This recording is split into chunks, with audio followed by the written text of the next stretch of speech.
Graduation పూర్తయిందా? ఎడ్+ తో dream career start చేయండి. జపాన్లో జాబ్, 2 లక్షల జీతం. So welcome back to the latest episode with Rahul Reddy Garu, the immigration lawyer, and he's practicing law from since 30 years. So right now OPT నుంచి STEM నుంచి H1Bకి మారే వాళ్ళ situations ఏ విధంగా ఉండబోతున్నాయి యూఎస్లో అనేది తెలుసుకుందాం. Hi sir. Sir I'm very fine sir, and how are you sir? Good. So upcoming మార్చ్లో H1Bకి సంబంధించిన లాటరీస్ అవి ఉండబోతున్నాయి కాబట్టి వాటి గురించి డిస్కస్ చేద్దాం. సో ఓపీటీ అండ్ స్టెమ్ నుంచి ఎవరైతే H1B కోసం వెయిట్ చేస్తూ ఉంటారో లాటరీ టైంలో వాళ్ళ మీద ఎఫెక్ట్ ఏ విధంగా ఉంటుందంటారు? ఇప్పుడు మనకు కొత్త H1B రెగ్యులేషన్స్ వచ్చినాయి. దాని ద్వారా ఏమైందంటే థర్డ్ పార్టీ ప్లేస్మెంట్ అనేది కొద్దిగా స్ట్రిక్ట్ అయిపోయింది. అదొకటి. ఇంకోటి ఏంటంటే మనకు లాస్ట్ ఇయర్ H1B కోటాను మొత్తం ట్రాన్సాక్షన్ చేసినారు. అంటే అంతకుముందు 7-8 years నుంచి ఎట్లుండే అంటే అంతకుముందు 3-4 years ఎట్లుండే అంటే ఒక 10 కంపెనీల నుంచి కూడా కొందరు ఫైల్ చేసినారు. ఫ్రాడ్లెంట్ ఫైలింగ్స్ అయ్యి, అంటే ఒకవేళ కనుక కొన్ని జాబ్స్ ఉంటే 10 కంపెనీల నుంచి ఫైల్ చేసిన ఉన్నారు. అయితే ఇప్పుడు లాస్ట్ ఇయర్కి వచ్చేమటికి ఏమైందంటే మీకు ఒకవేళ కనుక 10 కంపెనీలు ఫైల్ చేసినా కూడా శ్రీనివాసరావు అన్నతను మాత్రం ఒకటే కాబట్టి అతనికి ఒకటేసారి లాటరీ వచ్చే ఛాన్స్ ఉంటుంది. అతని బిల్లుని 10 సార్లు బెటరు. ఓకే, మనం అప్పుడప్పుడు పెడతాం కదా, చిన్నప్పుడు పెట్టినప్పుడు మన పేరు ఇచ్చి పెడతాం. మన పేరు ఎక్కువ రాయాలంటే ఏం చేస్తాం? 10 సార్లు రాసి అని లేస్తాం. అటువంటి అలౌడ్ లేదన్నట్టు. ఇప్పుడు ఎన్నిసార్లు రాసినా కానీ ఒకటే చిట్టి ఆ శ్రీనివాసరావు గారి పేరుతోటి ఒకటే చిట్టి పోతుంది.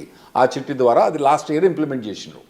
ఇప్పుడు కొత్త రెగ్యులేషన్స్ ప్రకారం ఏం చేశారంటే దాన్ని రెగ్యులేషన్స్ ద్వారా చేయబట్టి ఏమైనా కోర్టుల కేసులు కానీ వాటిని ఎదుర్కోవడానికి ఈజీ అవుతాయని చెప్పి వాళ్ళు రెగ్యులేషన్ ద్వారా పోయినరు.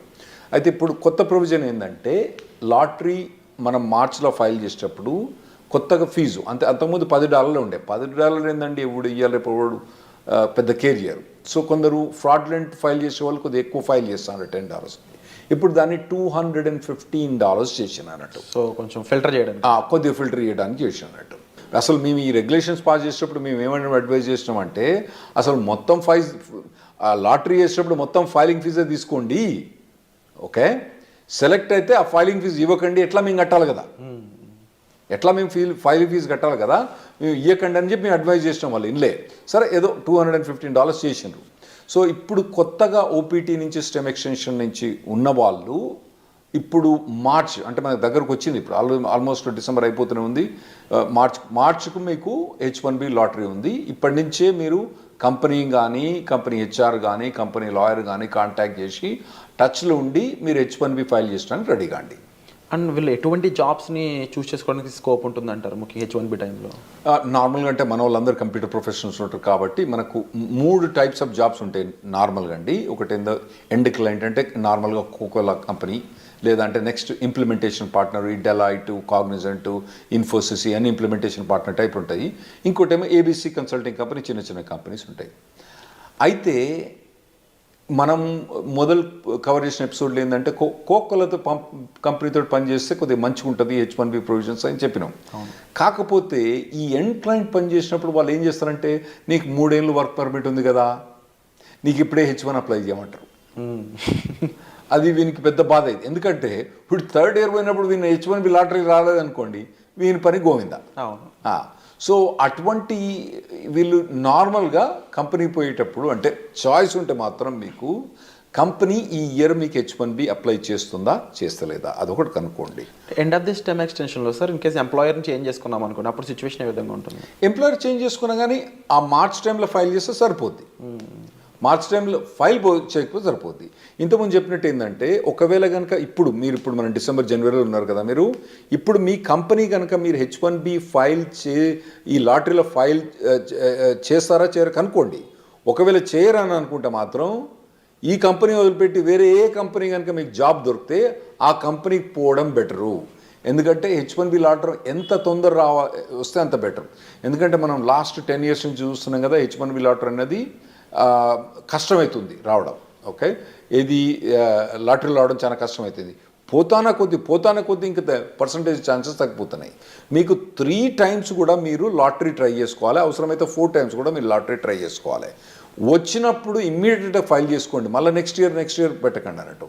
ఒకవేళ ఈ కంపెనీ ఫైల్ చేయకపోతే మీకు వేరే జాబ్ దొరికితే మాత్రం వేరే జాబ్ తీసుకొని ఆ జాబ్ ద్వారా కూడా మీరు H1B ఫైల్ చేసుకోవడం బెటర్. స్టెమ్ స్టూడెంట్స్కి ఎలాంటి ప్రొటెక్షన్ ఉంటుంది సార్? అంటే ఎక్స్పైరేషన్ ముందు జాబ్ పోయినట్లయితే వాళ్ళకి ఏమైనా ప్రొటెక్షన్ ఉంటుందా? ఏముండదండి, గోయిందా అంతే. ఇప్పుడు H1B ఇప్పుడు ఉందనుకోండి, ఇప్పుడు మార్చ్లో లాటరీ ఉంది, ఫిబ్రవరిలో జాబ్ పోయిందనుకోండి, మార్చ్లో వాళ్ళు ఫైల్ చేయరాదు అన్నట్టు. అయితే కొందరు ఏం చేస్తారంటే ఈ కన్సల్టింగ్ కంపెనీ ద్వారా పోయి ఫ్రాడ్లెంట్గా వాళ్ళకి డబ్బులు ఇచ్చో జాబ్ లేకున్నా ఫైల్ చేయించుకుంటారు. అవి అయితే నేను అవాయిడ్ చేయమని చెప్తా. ఎందుకంటే మీరు లాంగ్ రన్లో చూసుకోండి, మళ్ళీ కాకపోతే ఇండియాకి వచ్చి మీరు మళ్ళీ H1B లాటరీ అప్లై చేసుకోవచ్చు, కానీ ఇటువంటి ఫ్రాడ్లెంట్ కంపెనీస్ మాత్రం పోకండి. జెన్యున్ జాబ్ ఉంటే మాత్రమే మీరు H1B ఫైల్ చేయించుకోండి. జెన్యున్ జాబ్ లేకపోతే ఎప్పుడు కూడా H1B ఫైల్ చేయించుకోకండి. లేదు, ఇన్ కేస్ జాబ్ పోయింది అనుకున్న టైంలో స్టెమ్ ఓపీటీ మెయింటైన్ చేస్తూ ఎంప్లాయర్ మార్చుకునే స్కోప్ ఉంటుందా? స్టెమ్ ఓపీటీలో మనకు 90 days ఆఫ్ అన్ఎంప్లాయ్మెంట్ అలౌడ్ అండి. సో ఆ డేస్ని అక్కడక్కడ మెయింటైన్ చేసుకోవాలి. అదే అక్కడ మెయింటైన్ చేసుకోవచ్చు. మెయింటైన్ చేసుకొని దెన్ వేరే జాబ్ కనుక హాప్ ఆన్ అయితే అప్పుడు H1B ఫైల్ చేసుకోవచ్చు. కాకపోతే ఈ మార్చ్లో ఈ H1B లాటరీ ఎప్పుడు ఫైల్ చేస్తారు?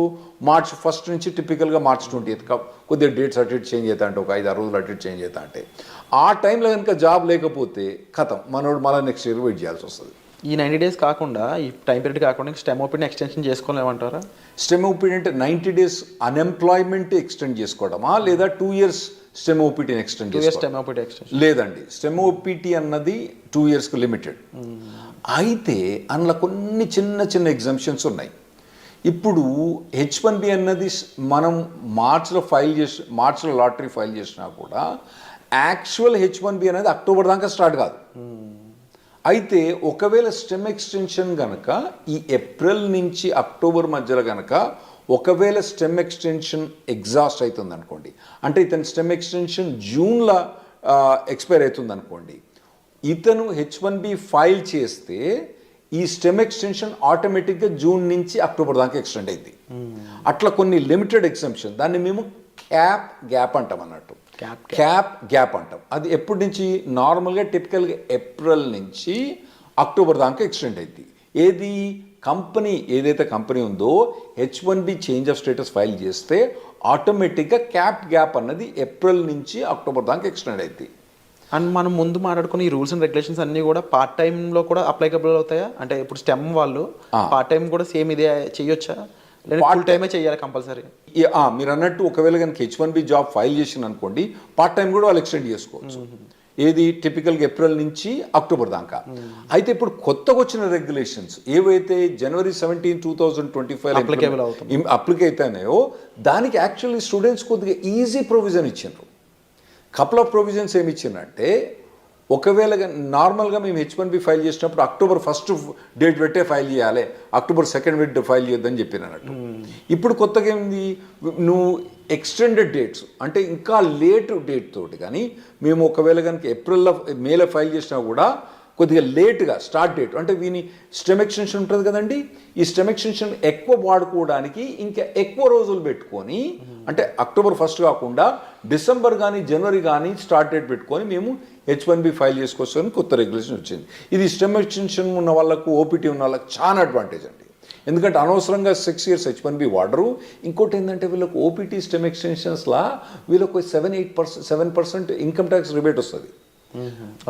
H1B పోయినప్పుడు రాదు, అంటే దాన్ని యాక్చువల్లీ ఇన్కమ్ ట్యాక్స్ అన్నాము, సోషల్ సెక్యూరిటీ అంటాము. ఆ సోషల్ సెక్యూరిటీ అన్నది వీళ్ళు కట్టని అవసరం లేదు. సో ఆ ఎగ్జామ్షన్ కూడా ఇది వీళ్ళు ఎక్కువ వాడుకోవచ్చు. ఆ ప్రొవిజన్స్ కూడా ఇచ్చిండ్రు. ఇంకోటి ఏది, స్టార్ట్ డేట్ లేట్ చేయొచ్చు అని ఉంది కదా. ఇంకోటి నేనేం చెప్పినా, స్టెమ్ ఎక్స్టెన్షన్ కానీ ఓపీటీ కానీ ఏప్రిల్ నుంచి అక్టోబర్ దాకా H1B ఫైల్ చేస్తే ఆటోమేటిక్ అక్టోబర్ దాకా ఎక్స్టెండ్ అవుతుందని చెప్పిన. దాన్ని క్యాప్ గ్యాప్ అంటాం. దాన్ని వాళ్ళు ఏం చేశారంటే, క్యాప్ గ్యాప్ అన్నది అక్టోబర్ దాకా కాకుండా ఏప్రిల్ అంటే మళ్ళీ నెక్స్ట్ ఏప్రిల్ దాకా వాళ్ళు ఎక్స్టెండ్ చేసినట్టు, అంటే దాదాపుగా 1 year ఎక్స్టెండ్ చేసినట్టు. ఓకే. కాకపోతే దాని కిటికీ ఏంటంటే, ఈ క్యాప్ గ్యాప్కు H1B అన్నది ఫైల్ చేయడం కంపల్సరీ.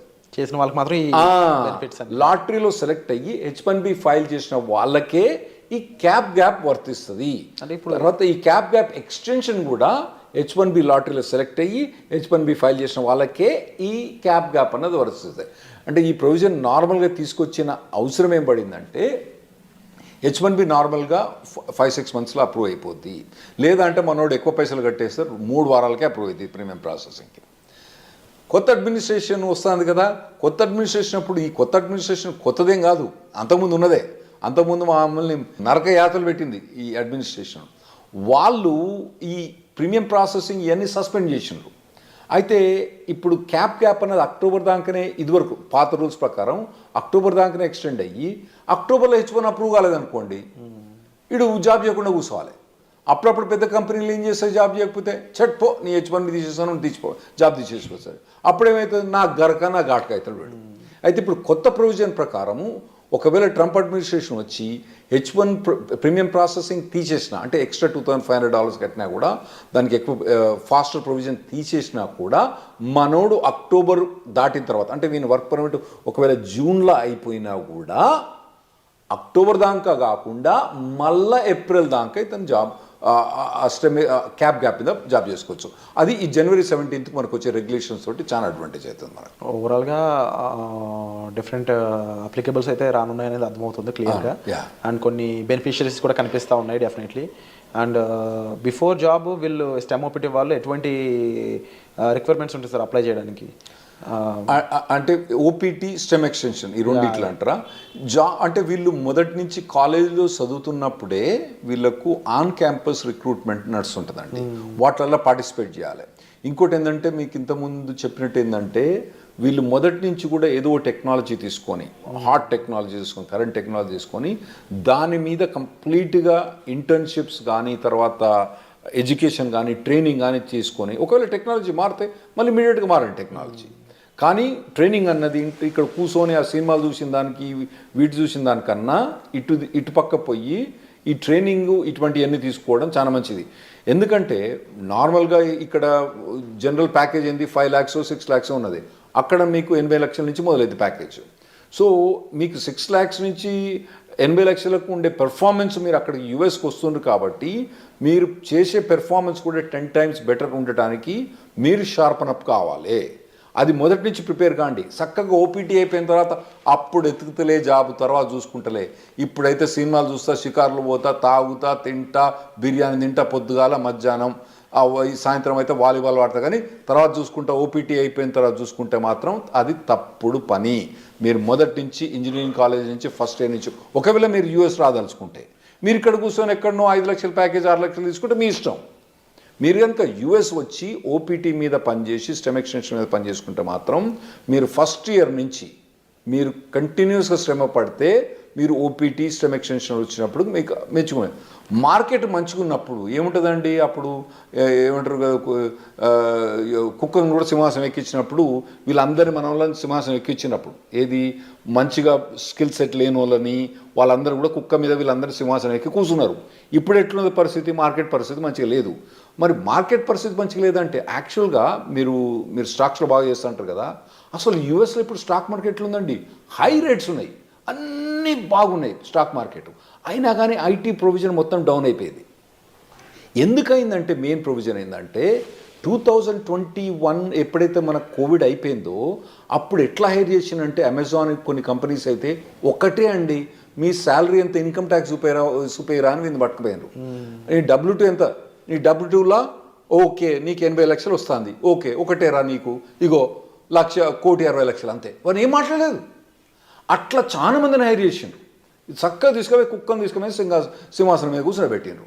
ఇప్పుడు ఏమవుతుందంటే వాళ్ళందరూ చాలా మంది లే ఆఫ్స్ అవుతుండ్రు, ఇంపాక్ట్ చూపిస్తున్నారు. ఇప్పుడు కొత్తగా వచ్చే పురాణాలకు మాత్రం ఆ లగ్జరీ ఏదైతే 2021-22లో ఏదైతే హైరింగ్ చూసిండ్రో, ఆ తర్వాత అంతకుముందు హైరింగ్ చూసిండ్రో, ఇంకా ముందు మీరు చూడరు. ఆర్టిఫిషియల్ ఇంటెలిజెన్స్ అనేది బాగా డెవలప్ అయింది. దాంతో ఏమవుతుందంటే ఈజీగా ప్రోగ్రామింగ్ అయిపోతుంది. కాబట్టి మీ జాబ్స్ అన్నవి చాలా కష్టమవుతాయి. మీరు మొదటి నుంచి ప్రిపేర్ కాండి. స్పెషల్గా మీరు యూఎస్ రాదలుచుకున్న వాళ్ళు మాత్రం మొదటి నుంచి ప్రిపేర్ అయ్యండి. మీరు ఇక్కడనే ఉండి చిన్న చిన్న జాబులు చూసుకుంటే మీ ఇష్టం. అక్కడ కనుక మీకు హై లెవెల్ జాబ్ కావాలంటే అక్కడ లో లెవెల్ జాబ్స్ ఉండవు. ఎందుకంటే వీళ్ళకి జాబ్ ఇవ్వడానికి వీలుండదు అక్కడ. ఏది ఓపీటీ స్పెషల్ స్టెమ్ ఎక్స్టెన్షన్లా వాళ్ళు తీసుకొచ్చి $5 $10 జాబు ఇవ్వడానికి వీల్లేదు. రెగ్యులేషన్స్ ఎలా చేయవు కాబట్టి వీళ్ళకి హై లెవెల్ జాబ్ కావాలి. కాబట్టి ఆ లెవెల్ జాబ్ కావాలంటే మీరు ఇప్పటి నుంచి ప్రిపేర్ కావడం better. Wonderful sir. So latest updates కోసం చూస్తూనే ఉండండి. అండ్ చాలా విషయాలు అయితే మనకు రాహుల్ రెడ్డి గారు చెప్పడం జరిగింది. సో మీరు వీటిపై ఏమనుకుంటున్నారు, మీ ఒపీనియన్ కామెంట్ సెక్షన్లో మెన్షన్ చేయండి. And thank you so much for the wonderful. Thanks అండి.